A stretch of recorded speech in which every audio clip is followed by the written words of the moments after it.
तो मैं हूँ Riyaz, Indian stand up comedian, mimicry artist. कहने को तो मैं कलाकार हूँ, लेकिन आजकल हमारे देश के हालात ने मुझे कलाकार के अलावा बहुत कुछ बना दिया है। अब आप समझ सकते हैं कि कलाकारों के हालात, कलाकारों के क्या, हर इंसान के हालात बुरे से बुरे, बदतर से बदतर हो गया। समझ में नहीं आता, जीने की इच्छाएं खत्म होती जा रही लोगों, क्योंकि अगर ये जीवन है तो क्या जीवन है। हर आदमी परेशान है। हमारे देश को नज़र लग गई है। किसकी नज़र लग गई? मुझे लगता है आने वाले दौर में हर आदमी को अपने गले में नींबू मिर्च लटका के निकलना पड़ेगा घर से, ताकि नज़र ना लगे। जी हाँ दोस्तों, मैं कहना ये चाहूँगा कि एक ज़माना था कि लोग घर में सामान रखते थे तो छुपाते थे कि कहीं को कोई गुंडे ना आ जाएं, चोर ना लेके चला जाए। लेकिन आजकल तो डाका खुलेआम चोरी हो रही है, डाका पड़ रहा है, खुलेआम लूटा जा रहा है। इनको क्या कहें हम? मजबूर कहें, मजदूर कहें या कानून कहें? दोस्तों मेन बात कहने की बात यह है कि दोस्तों एक कहावत है, पहले एक कहावत थी, बहुत पुरानी कहावत थी, मुझे बहुत पसंद थी, नज़र हटी दुर्घटना घटी। जी हाँ, लेकिन ये कहावत अब बदल गई। पहले था नज़र हटी दुर्घटना घटी, लेकिन अब कहावत हो गई है मास्क हटी दुर्घटना घटी। जी हाँ, तुरंत 200 रुपया कटता है। अच्छा, मुझे समझ में नहीं आता कि जब आप मास्क गलती से गिर जाए उसी टाइम ये लोग कहाँ से आ जाते हैं। मुझे लगता है आपके आसपास हर वक्त ये लोग आपको फॉलो करते रहते हैं। इसी तरह के मैं एक बहुत पुराने मित्र हैं, बहुत अच्छे कलाकार हैं, इन्हें बहुत सारे टीवी में देखा, आपने शो में देखा है, इनका नाम अली भाई है। तो इनके साथ कुछ घटना घटी है, तो मैं उनसे पूछना चाहूँगा कैसे घटी, क्योंकि मैंने इनको जब भी देखा है तो बिना मास्क के नहीं देखा। एक बार इनके घर चला गया तो ये रात को सो रहे थे, तो भी मैंने देखा कि ये मास्क लगा के सो रहे थे। उसके बावजूद इन्होंने 200 रुपये फ़ाइन दिया। कैसे दिया? एक मिनट, जानते हैं, उन्हीं से पूछते हैं। हाँ तो दोस्तों, ये हैं अली भाई। आप कुछ पल के लिए मास्क हटा सकते हैं, यहाँ पर गुंडे नहीं हैं, अपन अपने अंडर में है। तो अली भाई, मैंने जहाँ तक देखा है कि आप बिना मास्क के तो रात को सोते भी नहीं हो, राइट ना? बिल्कुल बिल्कुल सही। तो आपने 200 रुपये फाइन किस बात का दे दिया? देखिए, पहले तो आप सबको, जो लोग देख रहे हैं उनको नमस्ते। जी जी। रियाज भाई, क्या हुआ, कल मैं साकिनाका बस स्टॉप पर खड़ा था और मास्क तो मैं हमेशा लगाता ही हूँ। हाँ, लेकिन कुछ पल के लिए क्या होता है, यहाँ पे ऐसे पसीना आ जाता है ना। सबको आता है, मुझे भी आता है ना, तो घुटन जैसी होने लगती है। तो मैंने सोचा कि अभी पॉकेट से रुमाल निकालता हूँ जी, और पसीने को साफ कर लेता हूँ। तो बस मैंने मास्क को ऐसे, थोड़ा ना मास्क को ऐसा सरकाया ही था जी, और जैसे ही निकाला वहीं पे आके मुझे करीब 4 या 5 मुस्टंडे थे। 4-5 और उसमें 2 तो बहुत ही हाइटेड थे, यानी 6 फुट से भी ज़्यादा थे जी। तो आया और मुझे पकड़ लिया। बोले भाई फ़ाइन दो। मैंने कहा भाई किस बात का फ़ाइन? कि आपने मास्क नहीं लगाया हुआ है। मैंने बोला मास्क तो है, देखिए ना आप। बोले नहीं, आप मास्क आपका ऊपर बंद नहीं था। मैंने उनको इतनी रिक्वेस्ट की, रियाज भाई बहुत रिक्वेस्ट की जी कि सर पसीना आ गया था, उसको साफ कर रहा था, आदमी इतनी देर कितने करे निकालेगा ही ना मास्क को। बिल्कुल सही। लेकिन उन्होंने मेरी एक बात भी नहीं सुनी और बस 200 रुपये का फ़ाइन मार दिया मुझे। ओ सीधा 200 रुपये फाइन। अच्छा, हाँ, मैंने देखा है हाँ, बहुत से बुढ़े, बहुत से जवान, ये जो रेलवे स्टेशन जो होता है, चाहे रेलवे स्टेशन हो या कोई भी स्टेशन हो, वहाँ ऊंचे ऊंचे ब्रिज बना कर रखा है। ब्रिज पे जब आप चढ़ते हो तो सांस फूल जाती है, मास्क जब रहता है तो और ज़्यादा फूल जाती है। तो जैसे आप सीढ़ियों से उतरते हो तो आप सांस लेने के लिए मास्क हटाते हो और तुरंत फाइन मारने के लिए आ जाते हैं। उन लोग को पता रहता है ये अड्डा है, यहाँ इनकी सांस फूलेगी और ये मास्क हटाएंगे, तुरंत इनका धंधा हो जाएगा।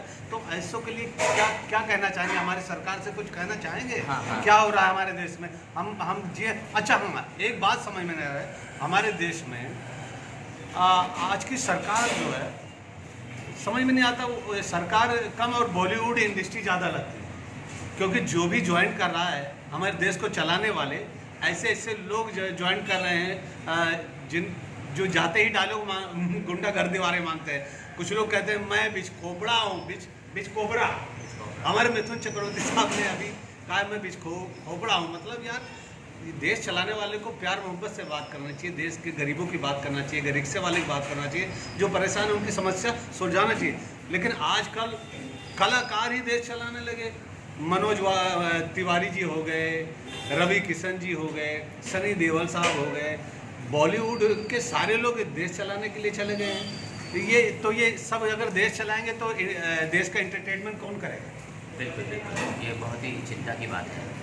जो लोग इंटरटेन किया करते थे, कलाकार हैं, हाँ, तो अपनी कलाकारी में रहें तो ज़्यादा अच्छा होगा।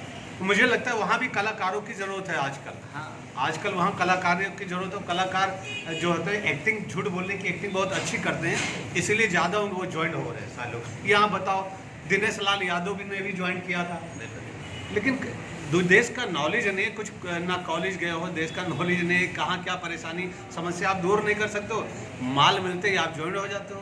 और उनको चाहिए कि इन कलाकारों को जैसे भीड़ इकट्ठा हो, तो हम गरीब लोग कहाँ जाएं, बहुत परेशानी है। तो प्लीज़ हमारे न जाने देश को किसकी नज़र लग गई है, अल्लाह करे, भगवान करे, गॉड करे कि जिसकी भी नज़र लगी है, मुझे लगता है कुछ दिनों बाद हर आदमी को घर से निकलते वक्त गले में नींबू और मिर्च डाल के निकलना पड़ेगा। बिल्कुल सही हाँ, बोल रहे हैं। ताकि आपको नज़र ना लगे। लेकिन सावधान रहिए, आपके इर्द गिर्द डाकू ही डाकू हैं आजकल, कभी भी 200 रुपये फाइन मांगते हैं। इसलिए मुझे लगता है आप मुंह बंद करके ही रखना चाहिए। रियाज भाई, मास्क तो खैर लगा कर ही रखना चाहिए, अच्छी बात है, गवर्नमेंट भी बोलती है और हमारी जिम्मेदारी का मास्क लगाएं और लगाना भी चाहिए। लेकिन रियाज भाई, कभी कभी ऐसा होता है ना, आपने पहले देखा होगा, कभी भिखारी आते थे पैसा मांगते थे, कभी गुंडा चाकू दिखा कर पैसे मांगता है, अभी ये नए लोग मार्केट में आ गए। हाँ, सुनिए, पहले शहर के हर सिग्नल पे भिखारी भीख मांगता था, रोकर मांगता था, और आजकल जो भिखारी आए हैं ये रुला के भीख मांगते हैं। अब ये क्या है, मतलब मास्क हट गया, लाओ 200 रुपये फाइन, तो रुला के भीख मांगना हुआ ना।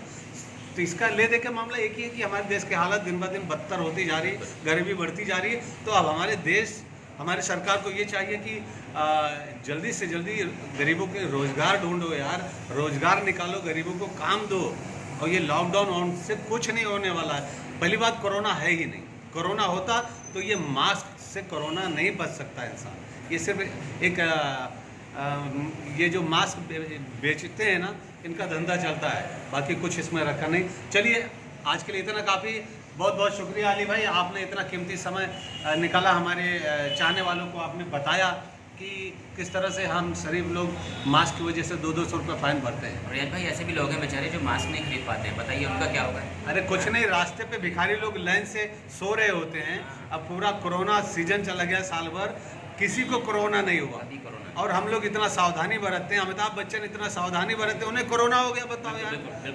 उनको भी हो गया। जब अमिताभ जैसे, मुझे लगता है सब ढोंग है, नाटक है। अमिताभ बच्चन ने भी पैसा लेकर ये पब्लिसिटी के लिए किया होगा बस। चलिए, बाय बाय। आप सभी को हैप्पी शिवरात्रि, बहुत बहुत बधाई मेरे दोस्तों। मेरी बातों में कोई भूल चूक हुई, मैं अनपढ़ हूँ, ज़्यादा पढ़ा लिखा नहीं हूँ, तो गलती की माफ़ी चाहता हूँ, लेकिन मेरी बातों में भी गौर कीजिए।